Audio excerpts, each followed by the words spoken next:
At the University of Phoenix, my role encompasses a lot of things related to our access and equity for students. We're really proud that about 60% of our students come from underrepresented backgrounds. So we have a very diverse student body. These are students that traditionally are not served well by traditional higher education. And so we offer them that path to access to be able to complete their degrees. I think when we think about the disability community, we have, this overemphasis on what our students need. But the reality of it is that any person at any stage in life can acquire a disability and become disabled and then have to be able, to figure out how do they navigate through that. So when we at the university do the work that we do for accessibility, we don't just narrowly focus on our students. We also include faculty and staff considerations.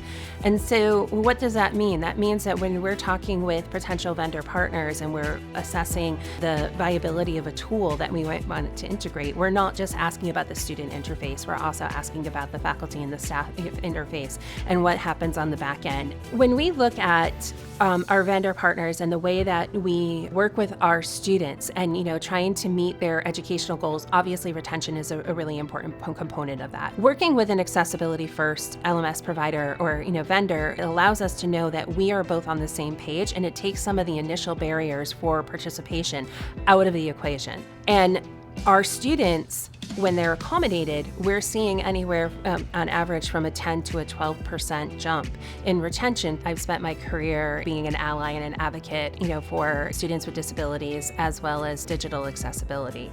And one of the things that I learned really quickly and pretty early on is that when you talk about accessibility, the way that you need to situate it is that it is a journey. It is not a destination. You're never done.